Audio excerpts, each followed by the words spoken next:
couple of news items that relate to the Chiefs and who will and won't be available tonight. Rashee Rice, the receiver they love, who picked up the offense faster than Tyreek Hill, had nearly 1,000 yards last year, stepped up in the postseason. It's one of the reasons why they've tolerated some of the things that he gets into when he goes to Dallas. And we've seen this story time and again. Guy goes back to where his friends are and their bad influences, and he changes when he's around them. You're awesome. You're famous. You got money. Oh, my gosh, you got a car. What are we going to do tonight? Let's go see this group. Let's have fun. And you get trapped a little bit. And that became a horrific street racing incident that was well documented. We've seen the video on this program more than 10 times.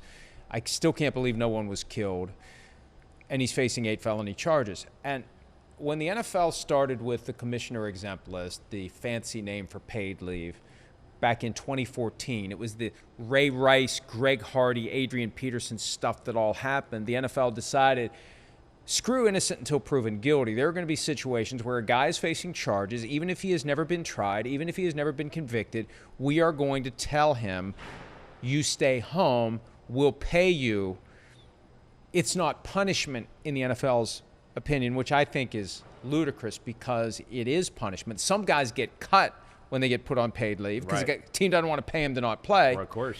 And for any football player that has any real accomplishments, chasing history, trying to win championships, trying to make it to the Hall of Fame, whatever the case may be, you want to play. Guys want to play football. It's one of the reasons why work stoppages never pan out. Yeah, they don't want to lose their game checks. They also want to play football.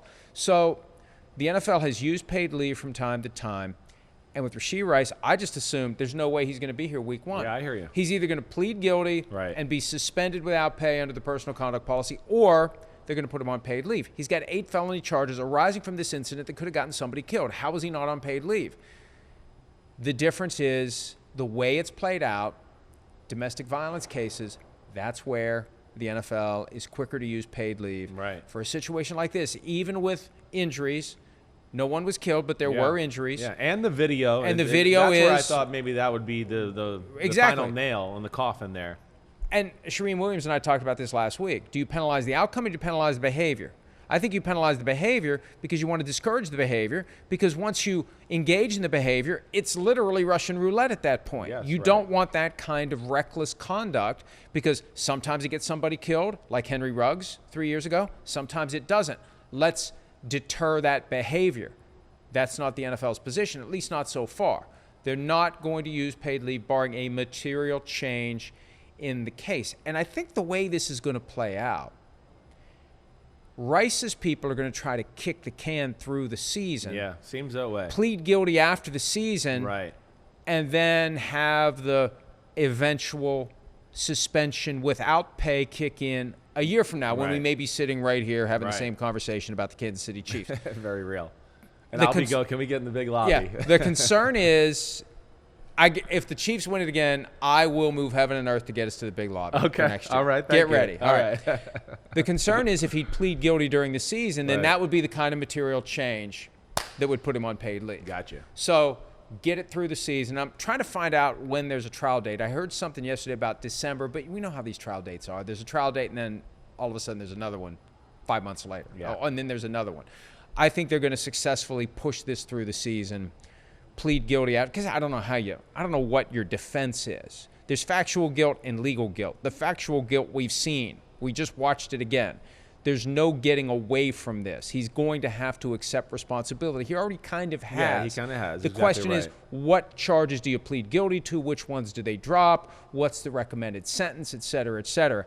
I just think that at this point they want to get through the season. They want to try to get the three-peat. Of course. If he's going to be suspended, let's do it next year. And I'm not saying it's right or wrong. I'm just trying to discern what the strategy is here. The strategy is here, let's get him on the field all season long, and whatever medicine he has to take, he takes it next year. Yeah, listen, it's big. It's big. It's big because, one, it's the Chiefs, and we know they're good, and he's really good. And not just really good.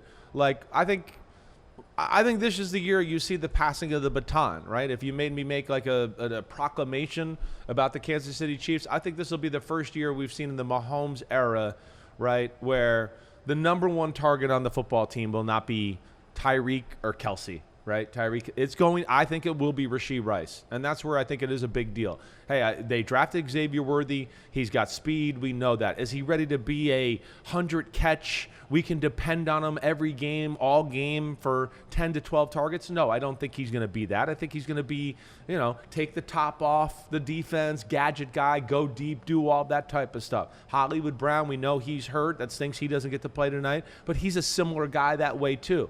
I think Rashee Rice is going to be the meat and potatoes of the offense. You'll see those two going downfield. You'll see Rashee Rice go downfield at times too, but I think really what you'll see is almost a role of, I don't want to say Travis Kelce, but I think you're going to see him over the middle, intermediate routes a whole lot. And anytime there's a big 3rd and 7 or anything like that, where, hey, Travis Kelce might have been the main target the last 2 years, who we draw up the play for, I think Rashee Rice is going to get his fair share of that this year. And that's where it's big for them. And especially with no Hollywood Brown tonight, if they didn't have Rashee Rice to go along with that, I'd be worried about them with the Baltimore Ravens defense and that talent over there with lack of weapons. But he's playing, and they should be damn good on us. Hi, it's Mike Florio. Thanks for watching PFT on YouTube. Hit subscribe for the latest news and analysis from Pro Football Talk.